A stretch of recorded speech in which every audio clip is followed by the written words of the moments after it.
నమస్తే, welcome to YOYO TV.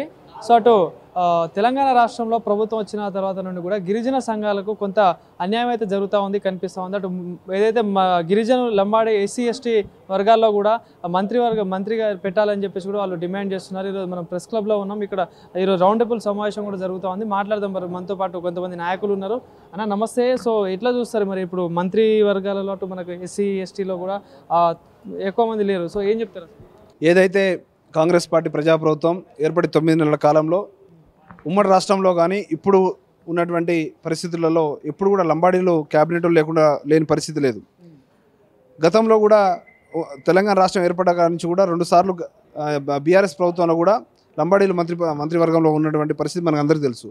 9 నెలలు అవుతున్నా కానీ గతంలోనే రేవంత్ రెడ్డి గారు గౌరవ ముఖ్యమంత్రి చాలా సభలు సమావేశాలు కూడా చెప్పడం జరిగింది. దాదాపు 70-80 నియోజకవర్గాల్లో లంబాడీలు గెలుపోటలను శాసించేటువంటి ఓటు బ్యాంకు ఉన్న వాళ్ళందరూ కూడా వన్ సైడ్ ఇలా కాంగ్రెస్ పార్టీకి వేయడం వల్లనే కాంగ్రెస్ పార్టీ అధికారంలోకి వచ్చిందని కూడా చెప్పడం జరిగింది.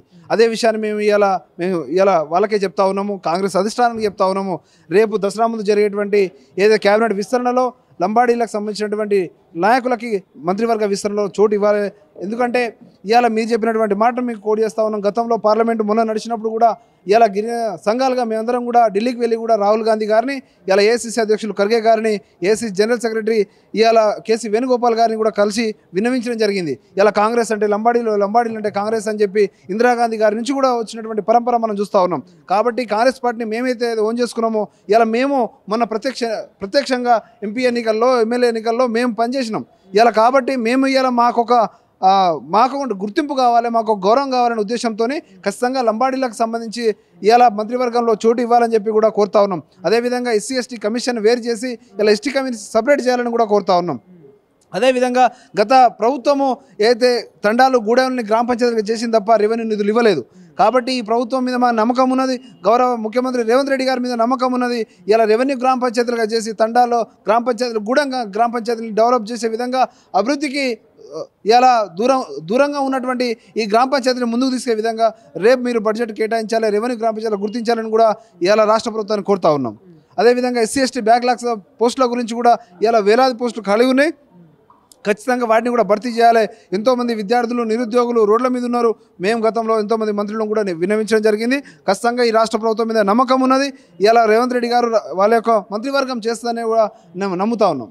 ప్రధానంగా మీ డిమాండ్స్ ఏంటి అని? ఎందుకంటే ఒక పక్క గిరిజన సంఘాల నుండి కూడా మన సీతక్క గారు మంత్రిగా కూడా కేటాయించారు. సో రేవంత్ రెడ్డి గారు కూడా నా సొంత చెల్లెల్లాగా అని చెప్పేసి కూడా అభివృద్ధి చేపిస్తా అని చెప్పేసి అన్నారు. సో మరి మీ డిమాండ్స్ ఏంటి? ప్రధానంగా ఏం కోరుకుంటున్నారు? సీతక్క గారిని జనరల్ కోటాలో వచ్చింది, ఎస్టీ కోటాలో. ఎందుకంటే ఆమె యొక్క పనితనము, ఆమె యొక్క ఇలా లీడర్షిప్ రాష్ట్రం మొత్తం కూడా తెలుసు, దేశం మొత్తం కూడా తెలుసు. కాబట్టి గౌరవ ముఖ్యమంత్రి రేవంత్ రెడ్డి గారిని ఏం చేశారంటే వాళ్ళ యొక్క మంత్రివర్గంలో ఇలా జనరల్ ఒక మహిళగా ఇవ్వడం జరిగింది తప్ప ఎస్టీ మహిళగా ఇవ్వలేదు.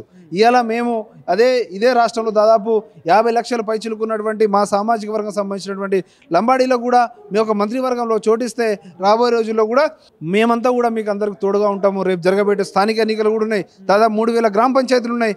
ఇలా సపరేట్ తండాకు సంబంధించిన గూడెం సంబంధించినటువంటి గ్రామ పంచాయతీలు ఉన్నాయి. కాబట్టి లంబాడీలకు చోటు ఇవ్వాలి. ఇలా మేము మిమ్మల్ని ఓన్ చేసుకున్న మమ్మల్ని కూడా మీరు ఓన్ చేసుకునే ప్రక్రియలో ఇలా అధిష్టానము కాంగ్రెస్ పెద్దలు గౌరవ ముఖ్యమంత్రి ఆలోచన చేసి ఖచ్చితంగా మాకు తీర్పు కబురు అంతున్న నమ్మకం ఉన్నది. అదేవిధంగా ఈ యొక్క వారం రోజుల్లోనే దసరా కంటే ముందే దాదాపు అన్ని ఉమ్మడి జిల్లాల్లో కూడా ఇదే విధంగా గిరిజన సంఘాలు అన్నీ కూడా కలుపుకొని రౌండ్ టేబుల్ సమావేశాలు నిర్వహిస్తాము. లేకుంటే ఒకవేళ ఇక్కడ కాకపోతే మాత్రం ఢిల్లీ కూడా వెళ్ళే ప్రయత్నం కూడా చేస్తూ ఉన్నాం. సో దగ్గరలో స్థానిక ఎన్నికలు కూడా రాబోతున్నాయి. సో మరి ఎట్లా మరి ఈసారి పోటీలో ఉండబోతున్నారు మీరు?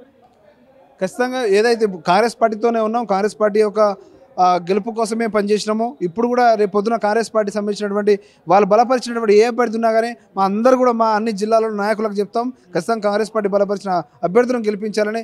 కాకపోతే మా లంబాడీలకు మాత్రం మీరు మంత్రివర్గంలో చోటు ఇవ్వాలని చెప్పి కూడా గౌరవప్రదంగా కోరుతా ఉన్నాం. Thank you.